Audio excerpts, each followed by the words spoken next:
नमस्कार। धीरेन्द्र पुंडीर ऑफिशियल में आप सभी का एक बार फिर से स्वागत है।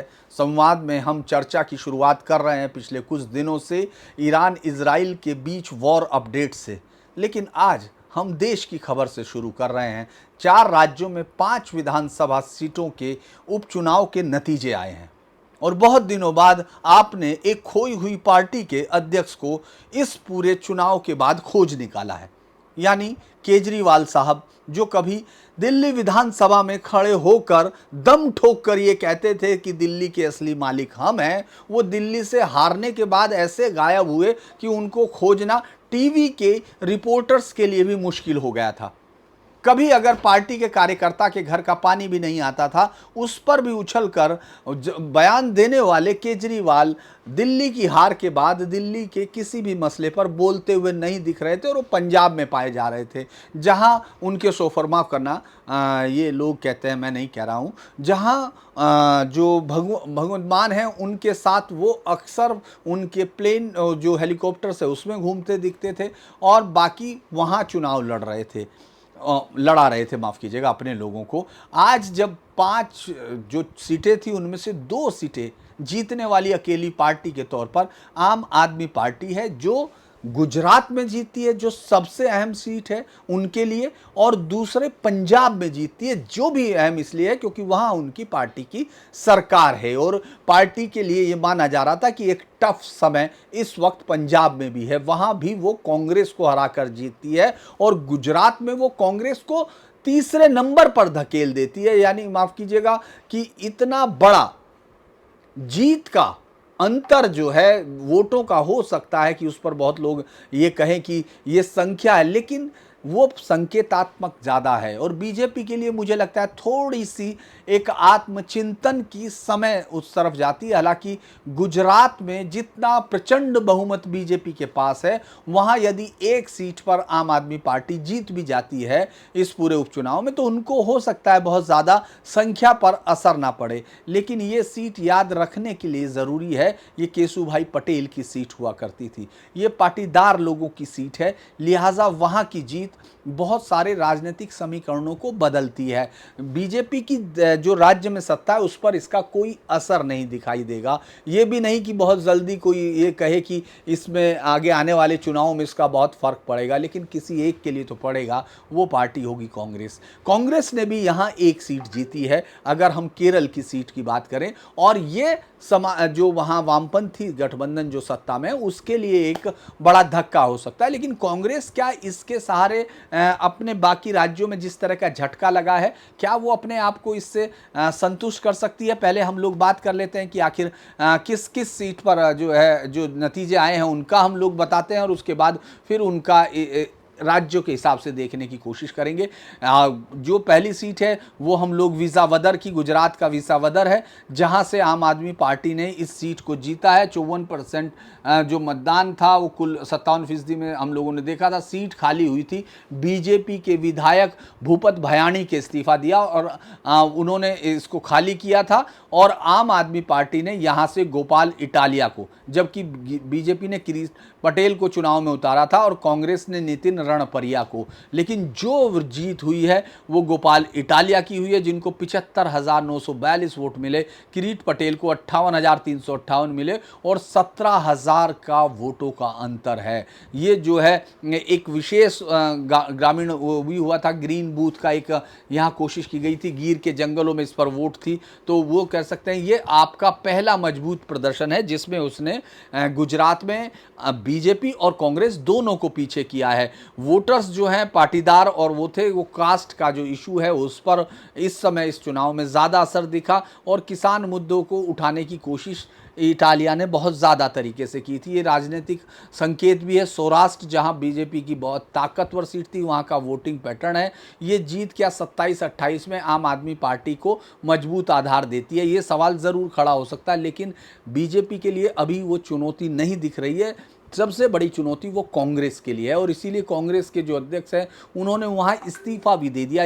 इस हार के बाद इस्तीफा दिया है और इसी तरह का पंजाब के रिजल्ट के बाद भी वहां के जो कार्यकारी अध्यक्ष हैं उन्होंने भी इस्तीफा दिया है। लेकिन हम लोग पहली सीट ये दिख रही है जो ये बताती है कि गुजरात में अब विपक्षी पार्टी के लिए कांग्रेस को आम आदमी पार्टी से जूझना पड़ेगा। ये कम से कम इस रिजल्ट का है। दूसरी सीट काड़ी सीट थी, ये चूंकि एससी सीट रिजर्व सीट थी, यहाँ बीजेपी के राजेंद्र छावड़ा ने जो है बड़ी जीत से अंतर से जीत हासिल की, लगभग 40,000 वोटों से जीते हैं। ये बताता है कि बीजेपी का जो एससी वोट बैंक है वो इंटैक्ट है। और कांग्रेस के जो शक्ति सिंह गोयल हैं उन्होंने इस्तीफा दे दिया। यहाँ भी आम आदमी पार्टी तीसरे नंबर पर रही है। तो ये भी एक बड़ा संकेत है कि गुजरात में कुछ ऐसा चल रहा है कि वहाँ विपक्षी पार्टियों के अंदर चर्निंग है। और जो दूसरी पंजाब लुधियाना की पश्चिम सीट थी, जो लुधियाना पश्चिम जिसको कहते हैं, यहाँ आम आदमी पार्टी के ही जो कैंडिडेट थे उनके मृत्यु के बाद ये सीट खाली हुई थी और अब वहाँ से आपके संजीव अरोड़ा जीते हैं। ये जो है 35,000 वोटों के साथ, क्योंकि ये बहुत ही कम वोटिंग का ट्रेंड का चुनाव था, जहां दूसरे नंबर पर वहां कांग्रेस रही है जो 24,000 वोटों के साथ थी और बीजेपी के जीवन गुप्ता तीसरे नंबर पर रहे थे। तो और सबसे बड़ी बात ये थी कि जो शिरोमणि अकाली दल है उसकी ज़मानत जब्त हो गई है, वो 8,000 के करीब है, 8,203 वोटों के साथ हुआ था। तो ये दिखता है कि पंजाब के उस माहौल में जब ये कहा जा रहा है कि आम आदमी पार्टी का दौर वहाँ ख़त्म हो रहा है, कांग्रेस वहाँ ताकत हासिल कर रही है और बीजेपी भी शिरोमणि अकाली दल या दूसरे तमाम पार्टियों को पीछे छोड़ के आगे की तरफ बढ़ रही है, वहाँ लगता है कि राजनीति में आम आदमी पार्टी की निरंतरता वहाँ जारी है। बहुत सारी चीज़ें इसका कारण हो सकती हैं, लेकिन फ़िलहाल तो यही बड़ा कारण है कि भगवंत सिंह मान वहाँ अभी कम से कम अपनी पार्टी का आधार बचाए रखे हुए हैं। उसके बाद जो केजरीवाल है उन्होंने ये बयान भी दिया कि वो राज्यसभा नहीं जाने वाले हैं और पार्टी की जो नेतृत्व समिति है वो इसका फैसला करेगी। ये जो बताता है, ये बताता है कि अभी बहुत सेफ खेल रहे हैं केजरीवाल। दिल्ली में हुई हार से उनका आत्मविश्वास जिस तरह से डिगा था, अभी वो वापस नहीं लौटा है। अभी तो आम आदमी पार्टी को लेकर जो खबरें हैं तमाम जगह, वो चैनलों से तो बिल्कुल गायब है। मीडिया से ये पार्टी पूरी तरह गायब हो चुकी थी और यहाँ तक कि मनीष सिसोदिया और सत्येंद्र जैन से जो क्लास घोटाले में, जो क्लास रूम्स बनाने का जो घोटाला 2,000 करोड़ का कहा जा रहा है, जिसमें उनकी जांच चल रही है, उसमें भी वो लोगों की पूछताछ के बावजूद भी इस पार्टी की कोई चर्चा नहीं हो रही थी। तो मुझे लगता है कि ये जो है बड़ी मामला बड़ा दिलचस्प है कि आम आदमी पार्टी क्या वाकई कांग्रेस को गुजरात में भी पीछे कर देगी। ये बड़ा दिलचस्प होगा जानना, थोड़े समय का इंतजार करना पड़ेगा। केरल में नीलांबूर सीट थी, यहाँ मतदान प्रतिशत जो था ये सीधे तौर पर काफ़ी हाई हुआ था और जीत का अंतर 11, जो यूडीएफ यानी यूनाइटेड डेमोक्रेटिक फ्रंट जिसमें कांग्रेस है, उसने एलडीएफ को हरा दिया। यहाँ इस सीट को जो ये माना जा रहा था कि किस तरह से जो पीएफआई है उसका समर्थन लिया जा रहा है, इस पर बहुत सारे आरोप लगाए गए थे, लेकिन कांग्रेस ने इस सीट को जीतकर वामपंथी खेमे में चिंता बढ़ाई है। चूँकि अभी भी बीजेपी वहाँ जीत के कहीं इर्द गिर्द नहीं दिखाई देती, लेकिन वामपंथी खेमा जिसने पिछली बार कम से कम जो इतिहास है उसका प्रवाह पलट दिया था, जो वहाँ सरकार एक बार एलडीएफ और दूसरी बार यूडीएफ आया करती थी, एलडीएफ ने दूसरी बार लगातार सत्ता में रहकर उस इतिहास को रोका था, यानी बदला था। अब यह माना जा रहा था कि कांग्रेस, माफ़ कीजिएगा, कांग्रेस इस बार वहाँ जीत हासिल करेगी और इसीलिए ये सीट की जीत उसको कम से कम हौसला देगी, खासतौर से उस वक्त जब वो शशि थरूर वाले मसले पर बहुत बुरी तरह फंसी हुई है। ये अगर हम लोग देखें तो इसे एलडीएफ के खिलाफ निर्णायक मोड़ बताया, जो वीडी सतीशन है, और स्थानीय मुद्दों यानी मैन, एनिमल, एग्री डिस्ट्रेस के आधार पर उन्होंने जीता। उन्होंने ये सीट यूडीएफ की 2026 के चुनाव के लिए राजनीतिक वापसी के प्रतीक के तौर पर कांग्रेस वहां अब इसको माफ कीजिएगा चलाएगी। पश्चिम बंगाल की एक सीट थी कालीगंज, वहां वोट का अंतर 50,000 का है, जो ये बताता है कि मुस्लिम वोट पर अभी टीएमसी की पकड़ ढीली नहीं हुई है, उसको कोई वो नहीं कर सकता। वहां अफीफा अलीफा जो अहमद है उसने 56,566 वोट हासिल की, माफ़ कीजिएगा जो 50,000 वोट उसको मिले। जो दूसरे नंबर पर जो दूसरी पार्टी थी वो असील घोष है, वो और कांग्रेस तीसरे नंबर पर है। यानी वहाँ ये साफ तौर पर दिखाता है कि अभी भी कांग्रेस वहाँ कोई बहुत ताकत में नहीं है और वामपंथी दलों का अब कोई अस्तित्व वहाँ मुस्लिम वोटर्स के बीच में नहीं है। ये बचा हुआ था। ये चूँकि अरीफा ने अपने पिता की सीट को कब्जा किया है, जो नसीरुद्दीन अहमद की विरासत पर कब्जा किया, वोट शेयर में देखा जाए तो कांग्रेस में बीजेपी कांग्रेस गठबंधन को मुस्लिम क्षेत्रों में टीएमसी से कड़ी टक्कर मिली, लेकिन टीएमसी को फ़ायदा है। भाजपा ने हिंदू वोटों को कंसोलिडेट किया। मुझे लगता है कि ये इस पूरे वोटिंग पैटर्न का जो असर दिखाई दे रहा है। तो केजरीवाल तो उसको अब 2027 का सेमीफाइनल बताकर वोट मांग रहे थे, और अब उससे मुझे लगता है कि बड़ी बात हो सकती है। बंगाल में सपोर्ट बीजेपी का बना हुआ है, और यूडीएफ के लिए कोई चिंता की बात है। तो वो लगता है कि अगर हम इसको देखें तो ये मेजर जो घटना है वो ये दिखाई दे रही है।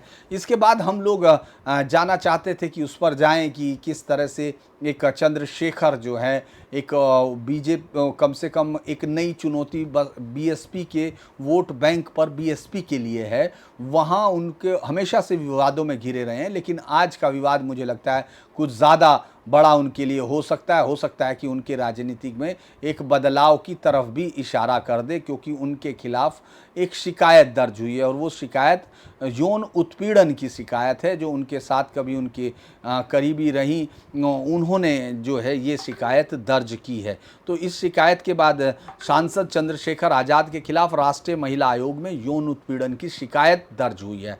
आयोग जिसने PhD scholar doctor Rohini Ghavri की शिकायत पर यह मामला दर्ज किया है। इसके बाद रोहिणी ने कहा है कि ये कानूनी लड़ाई शुरू हो चुकी है, सच सामने आकर रहेगा, स्वाभिमान और सम्मान के लिए लड़ूंगी, पीछे नहीं हटूंगी। तो चंद्रशेखर हमेशा से विवादों में घिरे रहे हैं, लेकिन ये जिस तरह का विवाद है वो उनकी छवि पर निसंदेह असर पहुंचाएगा, क्योंकि रोहिणी घावरी जो इंदौर के बीमा अस्पताल में काम करने वाले एक सफाई कर्मचारी की बेटी है, जो 2019 में हायर एजुकेशन के लिए स्विट्जरलैंड गई थी। पढ़ाई के दौरान ही वो और चंद्रशेखर एक दूसरे के रिश्ते में आए थे, और उन्होंने बताया कि वो लगभग 3 साल तक रिलेशनशिप में रही हैं। उन्होंने बाकायदा ट्वीट पर दिखाया है, ट्वीट किया है कि आज से कानूनी लड़ाई की शुरुआत हो चुकी। उन्होंने पूरी की पूरी अपनी पूरी डिटेल लिखी है कि किस तरह से वो 2020 के तौर पर वो पीएचडी में गई, तभी उनकी जान पहचान चंद्रशेखर आज़ाद जो सांसद है नगीना के, उनके साथ हुई। उनके बाद उनका संवाद शुरू हुआ, और उन्होंने विवाह का झांसा देकर भावनात्मक रूप से मेरे साथ संबंध बनाए। चंद्रशेखर मेरे भारत आने पर विशेषकर दिल्ली में कई बार मुझे होटल और अपने द्वारका स्थित आवास पर ले गए, और उस पर वो जो भी उन्होंने आरोप लगाए हैं। 2022 के चुनाव में मुझे इनकी पार्टी के कुछ लोगों ने इनकी शादी के बारे में बताया। उनका कहना यह था कि उनको ये पहले अविवाहित बताया था चंद्रशेखर आज़ाद ने उनको, और जब मैंने उनसे पूछा तो इन्होंने साफ मना कर दिया कि मेरी शादी नहीं हुई, मैं शादी तुमसे ही करूँगा। और ये बात जो है उन्होंने ये बहुत लंबा लेटर है। उसके बाद अब महिला आयोग इसकी जिम्मेदारी किसी अफसर को देगा।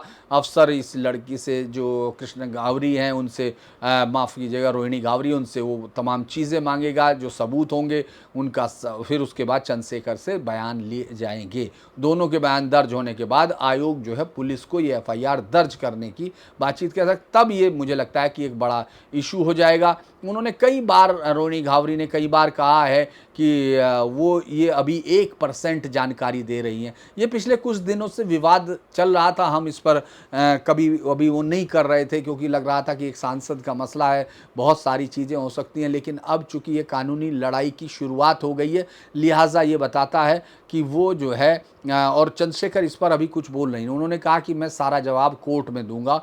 ये और कुछ एक दिन पहले बस्ती में उनके कार्यक्रम में चंद्रशेखर के बहुत सारा 10 महिला का जो महिला थी, उन्होंने बहुत हंगामा किया था, रेप के आरोपी को जेल भेजो, इस तरह के जो हैं बहुत सारे नारे लगाते हुए। और उसके बाद आज़ाद समाज पार्टी की महिला कार्यकर्ता आई थी, उनके साथ उनका झगड़ा हुआ था। इस पर यूपी महिला आयोग की जो उपाध्यक्ष हैं अपर्णा यादव ने कहा है कि महिलाओं के साथ किसी का गलत बर्ताव करने की इजाज़त किसी को नहीं होनी होती। यदि रोहिणी के आरोपों की पुष्टि होती है तो सख्त कार्रवाई की जाए। अगर हम लोग देखें तो चंद्रशेखर लगातार विवादों में रहे, और वो विवादों और बयानों के सारे ही राजनीति में अपनी भूमिका तय करते हुए दिख रहे हैं। क्योंकि अगर आप याद कीजिए तो बसपा की जब धमाकेदार एंट्री उत्तर प्रदेश की राजनीति में हुई थी, तो उसी पैटर्न को चंद्रशेखर फॉलो करते दिखे। चंद्रशेखर ने 2016-17 में द ग्रेट, मैं आगे नाम नहीं लूँगा, हो सकता है इस नाम को लेने से एक्ट लग जाए, यानी कार्रवाई हो सकती है, क्योंकि कानूनन आप इस नाम का इस्तेमाल नहीं कर सकते। हालांकि उन्होंने अपने गांव के बाहर वो बोर्ड लगाया था और इसे दलित गौरव का प्रतीक बताया था, लेकिन स्थानीय समुदाय में उसके बाद दलित और राजपूतों के बीच हिंसा हुई, उन पर हिंसा का आरोप, भड़काने का आरोप लगा। एनएसए के साथ उनको जेल भी भेजा गया था और 16 महीने बाद उनकी रिहाई हुई थी। और उस समय रामपुर मनिहारन में भी एक छात्रा ने उन पर सेम किस्म का एक आरोप लगाया था।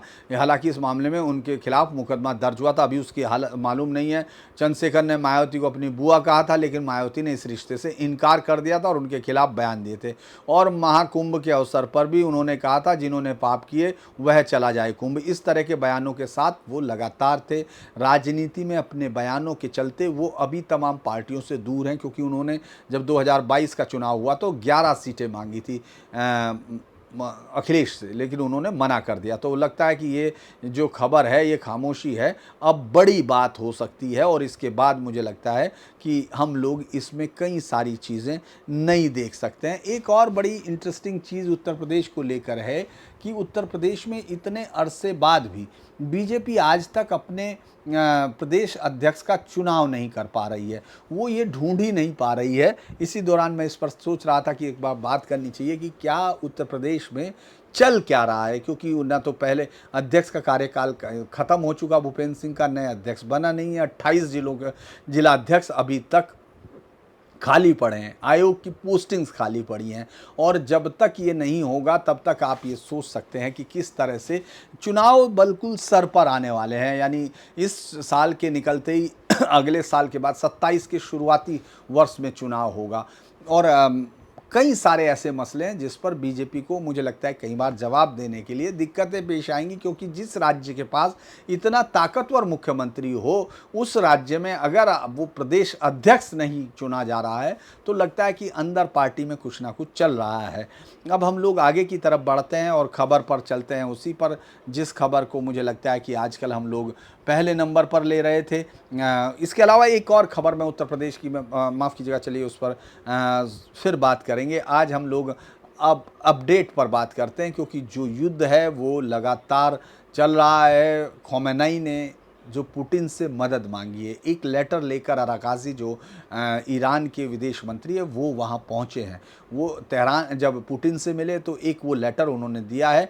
उन्होंने सीधे तौर पर सीधे अराकाची एक लेटर देने वाले हैं जिसमें पुतिन से समर्थन मांगा गया है। ईरान अभी तक रूस के समर्थन से ज़्यादा खुश नहीं है, क्योंकि जिस तरह के समर्थन की उम्मीद थी उस तरह का समर्थन अभी रूस से नहीं मिला है। क्योंकि ईरान को पूरी दुनिया में अब चंद एक देशों का समर्थन है, क्योंकि बाकी तमाम देश, खासतौर से नेटो और तमाम लोग अमेरिका के साथ खड़े हुए अब दिख रहे हैं। धीरे धीरे इस वॉर में जो खेमाबंदी है उसमें ईरान अकेला पड़ता जा रहा है। ये अलग बात है कि ईरान लगातार जो टारगेट कर रहा है वो इजराइल को कर रहा है। अभी तक अमेरिका में कोई अमेरिकन्स पर या अमेरिकन बेस पर कोई अटैक नहीं हुआ। हालांकि अमेरिकन्स ने कतर में और उसमें अपने बेस को हमले के लिए तैयार किया है और कहा है कि वो लोग सुरक्षित जगह पर रहें। यानी अमेरिका इस बात की तैयारी कर रहा है कि यदि ईरान कोई अटैक करता है तो वो फिर जवाब बहुत तकड़े तरीके से देगा। अभी इसमें इजरायली सेना ने सोमवार को जो मतलब आज सुबह जो है तेहरान में ईरानी सेना की यूनिटी इस्लामिक AIRGC के कई ठिकानों पर हमले किए हैं और उसमें सैकड़ों सैनिकों के मारे जाने का दावा किया है। ये दावा उन्होंने बाकायदा उनकी रक्षा मंत्रालय ने किया है कि सैकड़ों लोग मारे जा चुके हैं। सेना के एविंजेल जो डिस्ट्रक्शन घड़ी और हेडक्वार्टर, इंटरनेशनल सिक्योरिटी हेडक्वार्टर को टारगेट किया है और इसके बाद वहाँ जहाँ ईरान के फोर्डो न्यूक्लियर साइट पर हमला किया था वहाँ रविवार ने बम भी गिराए थे, उसके बावजूद उस अटैक किया है। दूसरी तरफ सीरिया के हसाका में एक अमेरिकी मिलिट्री बेस पर अटैक हुआ है। अभी तक ये मालूम नहीं कि ये ईरान ने किया है या उसके समर्थित किसी उसने किया है। ईरान अपने मिडिल ईस्ट में जो बड़े हमले की तैयारी में ईरान है, ये अमेरिका की डिफेंस सोर्सेज के मुताबिक खबर है। अगर हम लोग देखते हैं तो ईरान ने कहा ट्रंप ने नेतन्याहू को बचाने का फैसला लेकर बहुत बड़ी गलती की है। ये अब्दुल रहमान मौसवी ने कहा हम अपने परमाणु ठिकानों पर अमेरिका के हमले का जवाब बराबर और सख्त देंगे। ये फैसला ईरान नेतन्याहू को तब तक सज़ा देता रहेगा जब तक हम उसकी दुर्दशा नहीं कर देते। कतर ने अभी अपना एयर स्पेस बंद कर दिया है, यहाँ अमेरिकी मिलिट्री बेस है। ईरान की अमेरिका के खिलाफ जवाबी धमकी में जो सबसे ज़्यादा या तो इराक की जो मिलिट्री बेस है उसको सबसे बड़ा खतरा माना जा रहा है, या कतर के मिलिट्री बेस को। कतर ने अब अपने विदेश मंत्रालय के जरिए घोषित कर दी कि उन्होंने अपने एयर स्पेस को बंद कर दिया गया है। ये फैसला अमेरिका और यूनाइटेड किंगडम की ओर से कतर में अपने नागरिकों को शरण लेने की अपील के बाद आया। मैंने आपको बताया कि किस तरह से अमेरिका ने अपने तमाम लोगों को कहा है कि वो शरण लें ऐसी जगह जो शरण मतलब जो बंकर्स या इस तरह की जो सिक्योरिटी के हैं। तो कतर में अमेरिका का अल उदीद एयर मिलिट्री बेस है जो सबसे बड़ा सैन्य हवाई अड्डा है। तो ईरान की तरफ से जो सबसे पहला अटैक की उम्मीद की जा रही है वो ये किया जा रहा है कि वहाँ सबसे बड़ा जो पहला अटैक वहीं होगा। कतर का एयर स्पेस बंद होगा तो इसका नुकसान भारत, पाकिस्तान, बांग्लादेश, खाड़ी देशों, यूरोप, अमेरिका और अफ्रीका के यात्रियों पर पड़ेगा जो कतर एयरवेज या दोहा को ट्रांजिट हब की तरह इस्तेमाल करते हैं। आज फिर इजराइल ने हिजबुल्ला के जो लेबनान के ठिकाने उन पर फिर से अटैक किया है, क्योंकि उनको लग रहा है कि रॉकेट लॉन्चर और उनके सहारे ईरान इस बार जो भी अटैक करेगा वो बहुत बड़ा अटैक होगा। अब इजराइल में लगातार जो हमले हम देख रहे हैं, 30 से ज़्यादा मिसाइलों के अटैक हुए और इजराइल में भी काफ़ी बड़े तबाही का नज़ारा इस समय माफ़ कीजिए दिख रहा है। इजराइल में स्कूल कॉलेज बंद कर दिए गए हैं, लोगों के जमाव पर बैन लगा दिया है। अब ये मंगलवार रात तक यानी 1-2 दिन तक वहाँ इजराइल में ये लोग स्कूल नहीं जा सकेंगे।